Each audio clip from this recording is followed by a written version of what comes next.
ఖమ్మం సబ్జెక్టుకి సంబంధించిన దాంట్లో కూడా పేదవాళ్ళు నిరుపేదలు ఎవరైతే అభాగ్యులు ఉన్నారో ఆ శాఖ మంత్రిగా ఇళ్ళు ఇచ్చే శాఖ మంత్రిగా ఇళ్ల స్థలాలు ఇచ్చే శాఖ మంత్రిగా చెప్తున్నా ముఖ్యమంత్రి గారు కూడా నాకు స్పష్టంగా చెప్పడం జరిగింది.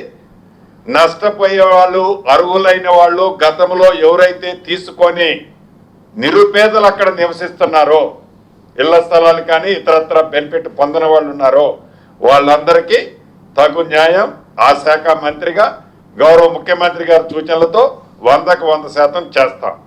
ఈ సందర్భంగా మీకు కూడా రాష్ట్ర ప్రజలకి ఈ గ్లోబల్ ప్రచారం చేస్తున్న దానికి ఒక ప్రత్యక్ష సాక్ష్యం ఈ ఖమ్మం వెలుగుమట్లకు సంబంధించిందే మీకు చెప్పదలుచుకున్నా. ఏదైతే 15/7/2023 నాడు 15/7/2023 నాడు ఆనాటి ప్రభుత్వం అహంకారపూరితమైన ప్రభుత్వం బీఆర్ఎస్ ప్రభుత్వం పరిపాలనలో ఉంది. ఏదైతే ఈ ఎలుగుమట్లదని చెప్తున్నారో వాళ్ళు ఆనాడు కూడగొట్టారు, మేము కూలగొట్టాము ఇవ్వాలని చెప్తున్నారు కానీ ఆనాడే వారు శ్రీకారం చుట్టారు.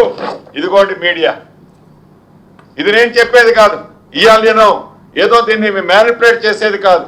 ఆనాడు వీళ్లే కూడగొట్టే ప్రయత్నం చేసి కొన్ని కూడగొట్టారు, మళ్ళీ తిరిగి కట్టారు వాళ్ళు. ఆనరబుల్ హైకోర్టు ఇచ్చిన ఆర్డర్ ప్రకారం భూదాన ల్యాండ్లో ఖాళీ చేయించిన మాట వాస్తవం. వారందరికీ కూడా వారిలాగా గాలికి వదిలేయము. ఈ ప్రభుత్వం పేదోడి ప్రభుత్వం.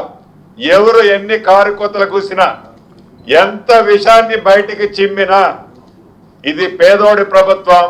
అర్హులైన ప్రతి పేదవాడికి, ఇక్కడ నష్టపోయిన ప్రతి పేదవాడికి ఇళ్ల స్థలం ఇస్తా, ఇల్లు ఇస్తా ఈ ప్రభుత్వ పక్షాన.